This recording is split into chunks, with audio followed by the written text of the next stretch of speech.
Hello, good morning बच्चों class 7th में SST का सिविक्स में लेसन नंबर 1 है आपका ये ऑन इक्वलिटी यानी समानता के बारे में। इस चैप्टर में आप पढ़ेंगे इक्वलिटी, समानता क्या है। तो बच्चों, समानता लोकतंत्र का मूल सिद्धांत है और न्याय के अविभाज्य है। समानता के अधिकार में लोगों की भागीदारी, संघर्ष का संकल्प और मतदान का अधिकार शामिल है। सबसे पहले इसका मतलब है कि कानून के समक्ष हर व्यक्ति समान है। दूसरे, यह किसी भी प्रकार के भेदभाव को प्रतिबंधित करता है। तीसरा, हर व्यक्ति को बाजार, पार्क और क्लब आदि जैसी सभी जगहों और सुविधाओं तक समान पहुंच होती है, यानी वहाँ सबके लिए एक जैसे अवसर उपलब्ध होते हैं। Equality before law, rule of law यानी कानून का नियम कानून की सर्वोच्चता बताता है, जिसका अर्थ है सभी व्यक्ति और सरकार कानून के अधीन है। हर किसी को कानून का पालन करना होता है और जो कोई कानून का उल्लंघन करता है उसे लॉ के अकॉर्डिंग पनिश किया जाता है। किसी भी व्यक्ति को कानून से ऊपर नहीं माना जाता है।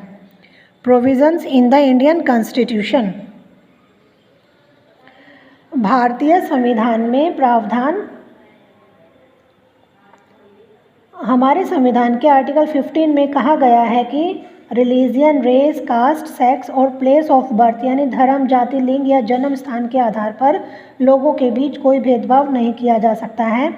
निम्नलिखित में कहा गया है, जैसे नंबर 1 पॉइंट है, राज्य किसी के साथ भेदभाव नहीं करेगा। नागरिक केवल धर्म, जाति, लिंग, जन्म स्थान या उनमें से किसी के आधार पर, कोई भी नागरिक केवल धर्म, जाति, लिंग, जन्म या उनमें से किसी के आधार पर किसी भी विकलांगता, प्रतिबंध या शर्त के अधीन नहीं होगा।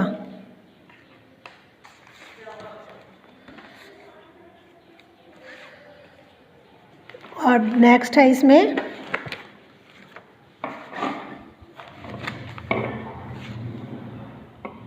ये है बच्चों, नेक्स्ट इसमें 3rd पॉइंट है, इस आर्टिकल में कुछ भी राज्य को महिलाओं और बच्चों के लिए कोई विशेष प्रावधान बनाने से नहीं रोकेगा।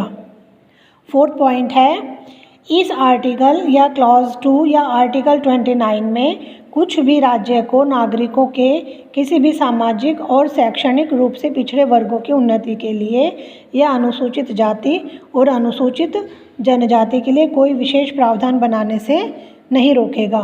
सोशल इनइक्वलिटी यानी सामाजिक विषमताएं, हमारे समाज में कुछ असमानताएं हैं, जैसे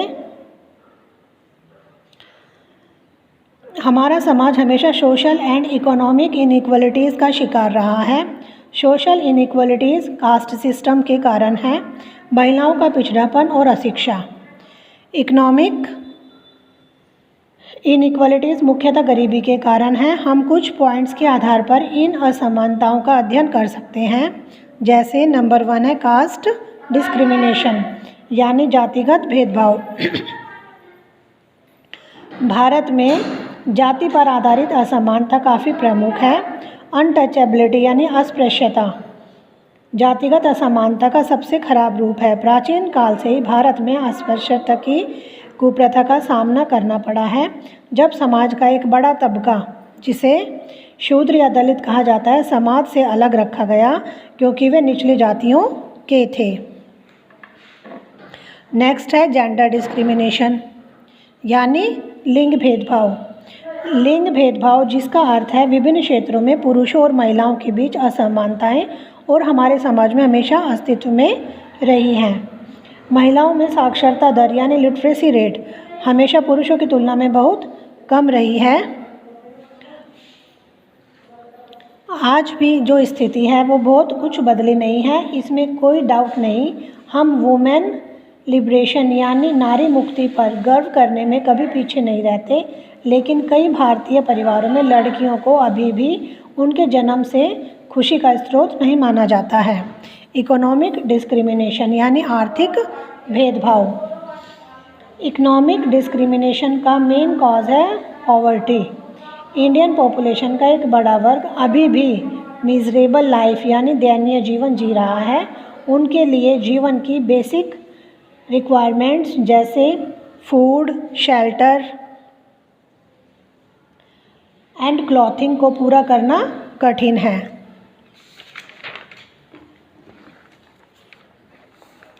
नेक्स्ट है नंबर 4 पॉइंट पे एजुकेशनल बैकवर्डनेस यानी शैक्षणिक पिछड़ापन। यह कहने की आवश्यकता नहीं है कि शिक्षा ज्ञान और कौशल प्रदान करती है, लेकिन यह दुर्भाग्यपूर्ण है कि शिक्षा को कभी भी उचित महत्व नहीं दिया गया है। ब्रिटिश काल की शिक्षा को जन आधारित नहीं किया गया था, लेकिन मुख्य रूप से शहरी क्षेत्रों तक सीमित थी। इसमें कोई संदेह नहीं है, कुछ सुधार हुआ है, लेकिन तथ्य यह है कि आज भी अशिक्षा हमारे समाज में मौजूद है। यह चौंकाने वाला है कि आज 5 से 14 वर्ष की आयु वर्ग के 8 करोड़ से अधिक बच्चे जो हैं वो पढ़ाई के बजाय मजदूरों के रूप में पीड़ित हैं।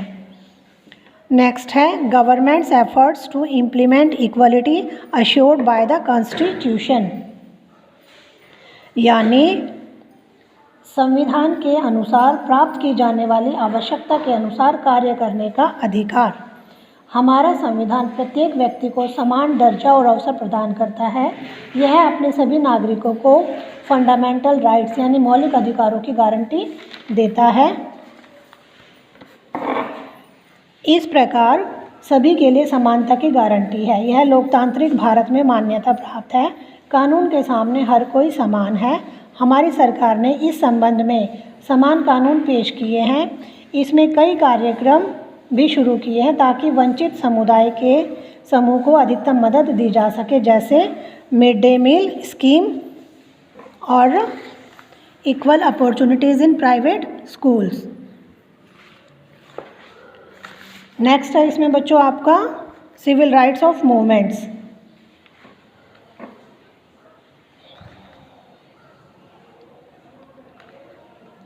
सिविल राइट्स ऑफ मूवमेंट्स नागरिक अधिकार आंदोलन।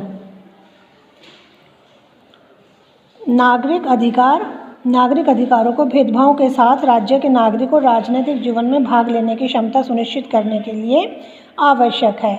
इसमें कानून द्वारा संरक्षण और जीवन स्वतंत्रता और संपत्ति के आनंद के साथ सभी लोगों का समान उपचार शामिल है।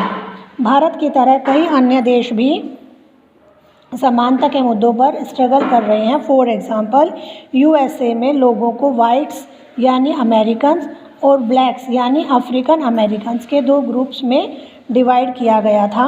अफ्रीकन अमेरिकन्स के साथ बेहद असमान व्यवहार किया गया और कानून के समक्ष समानता से इनकार किया गया उनके पास कोई राजनीतिक अधिकार नहीं था। समानता के लिए लड़ने के लिए नागरिक अधिकार आंदोलन शुरू हुआ। यूएसए में 1950 के दशक में नागरिक अधिकार आंदोलन शुरू हुआ, जिसमें अफ्रीकन अमेरिकन्स यानी जो ब्लैक्स थे उन लोगों ने समान अधिकार और रेशियल डिस्क्रिमिनेशन यानी नस्लीय भेदभाव का अंत किया। मार्टिन लूथर किंग जूनियर अमेरिकी नागरिक अधिकार आंदोलन के दौरान लोगों के लिए एक प्रेरणा थे और उन्होंने अपने फॉलोवर्स को अहिंसा का मार्ग दिखाया, काले वर्चस्व के विरोध में शांतिपूर्ण प्रतिरोध। तो बच्चों ये लेसन आपका कंप्लीट होता है। ओके।